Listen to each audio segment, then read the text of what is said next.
दोस्तों, आदाब, सलाम, नमस्कार। बिहार में राजनीतिक सरगर्मी लोकसभा चुनाव को ले काफी बढ़ गई है। अप्रैल में ही जून जैसी गर्मी लग रही है। सियासी पारा धीरे धीरे बढ़ता जा रहा है। बागियों ने राजनीतिक दलों के प्रत्याशियों के पसीने छुड़ा दिए हैं।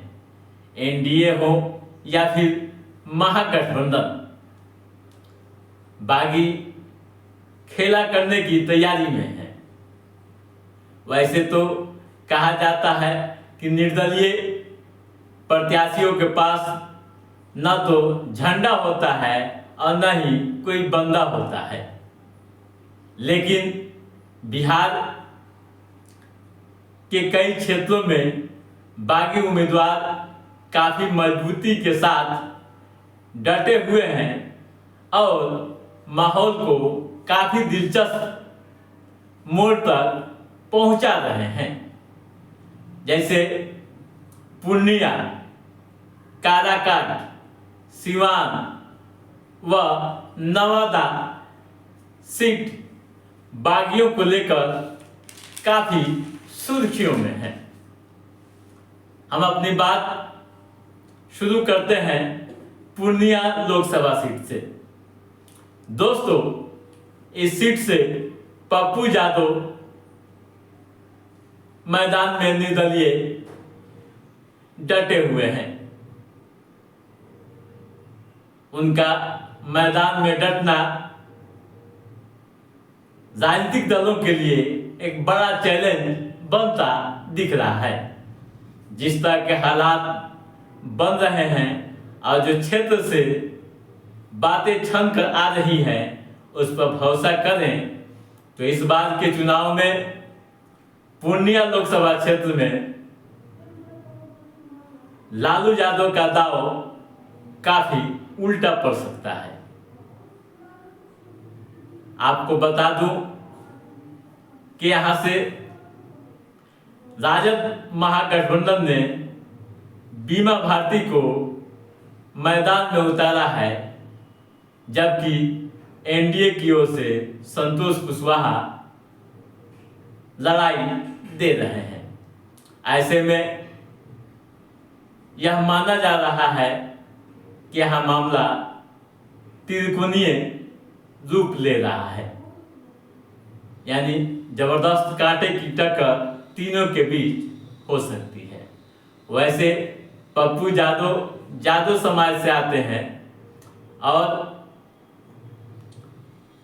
यादव और मुस्लिम बहुल क्षेत्र है। यहाँ बताया जाता है, जातीय समीकरण की बात करें तो यहाँ करीब 7 लाख मुस्लिम मतदाता हैं, जबकि 1.5 लाख के करीब यादव वोटर्स हैं।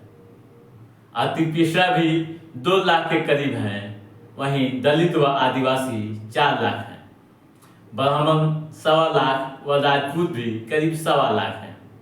ऐसे में क्या समीकरण गुल खिलाएगी, यह तो वक्त तय हो करेगी।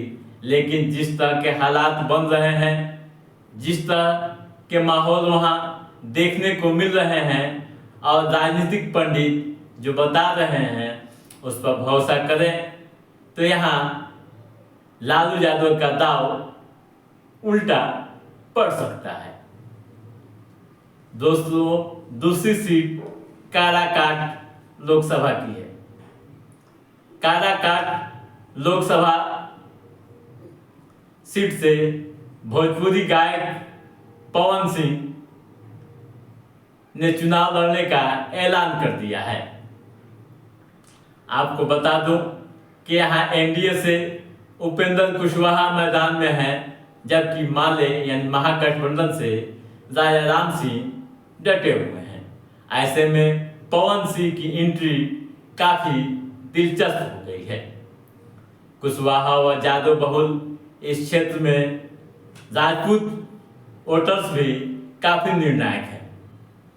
बताया जाता है कि यहाँ राजपूत मतदाताओं की संख्या करीब 2 लाख है, जो एनडीए यानी बीजेपी के वोटर्स होते हैं। ऐसे में पवन सिंह के आने के बाद अगर ये वोटर या राजपूत वोटर पवन सिंह की ओर चले गए तो क्या हो सकता है, आप सहज अनुमान लगा सकते हैं। इस कारण यहाँ की भी लड़ाई काफी दिलचस्प होने की संभावना बनी हुई है। यह भी चर्चाएं हो रही है कि सर्वाधिक नुकसान पवन सिंह के आने से उपेंद्र कुशवाहा यानी एनडीए प्रत्याशी को होगा। दोस्तों, तीसरी सीट सीवान की है। सीवान किस तरह का हॉट सीट है आप बखूबी समझते हैं। राजद के सांसद रहे शहाबुद्दीन का यह गढ़ रहा है। यहां से 4 बार शहाबुद्दीन राजद की टिकट पर एमपी बने हैं और इस बार के चुनाव में उनकी पत्नी हिना शहाब निर्दलीय मैदान में कूद गई हैं। उनके निर्दलीय मैदान में आने से माहौल काफी रोचक बनता दिख रहा है। स्थानीय लोग व विश्लेषकों की माने तो यह मामला त्रिकोणात्मक हो सकता है।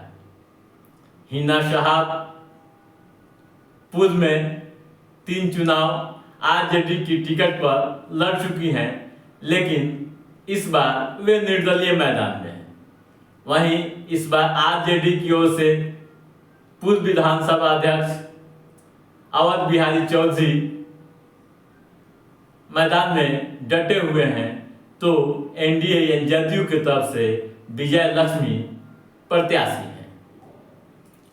चुनाव में क्या होगा यह तो वक्त तय करेगा, लेकिन इतना तो यहाँ तय माना जा रहा है कि हिना शहाब के निर्दलीय मैदान में उतरने से लड़ाई काफी दिलचस्प हो गई है और पूरे देश की निगाहें इस सीट पर टिकी हुई है। आपको बता दूं यहाँ के जातीय समीकरण के बारे में, तो जो डाटा प्राप्त हो रहे हैं उस पर भरोसा करें तो यहाँ मुस्लिम मतदाता सर्वाधिक हैं, यानी 3 लाख से अधिक मुस्लिम मतदाताओं की संख्या है। उसी तरह जादव हैं, स्वर्ण है, अलग अलग वर्गों की भी मतदाता निर्णायक मोड़ में रहते हैं। ठीक है दोस्तों, चौथी जो सीट है नवादा की, नवादा को भी आप जान रहे हैं। यह भी काफी चर्चित सीट है इन दिनों और यहाँ बीजेपी ने विवेक ठाकुर जो भूमियार समाज से आते हैं उन्हें मैदान में उतारा है, जबकि आरजेडी ने श्रवण कुशवाहा को टिकट दिया है। ऐसे में आरजेडी के ही एक नेता विनोद जादव बागी हैं और मैदान में डटे हुए हैं। इनके मैदान में डटने को लेकर कई तरह की चर्चाएं हो रही है। चुनाव में क्या होगा, क्या परिणाम आएंगे, यह अलग बात है, लेकिन इनके बागी होने से माहौल काफी दिलचस्प हो गया है और यहाँ भी आरजेडी को काफी नुकसान होता हुआ दिख रहा है। तो दोस्तों, आज के इस एपिसोड में बस इतना ही। हमारा ये एपिसोड कैसा लगा आप लाइक और कमेंट करके हमें जरूर बताइएगा। यदि आपने हमारे चैनल को सब्सक्राइब नहीं किया है तो सब्सक्राइब भी कीजिएगा, ताकि पॉलिटिकल गतिविधियों से संबंधित जो भी अप टू डेट है उसे हम समय समय पर आपके बीच पहुंचाते रहेंगे। तब तक आप अपने दोस्त को दीजिए इजाजत।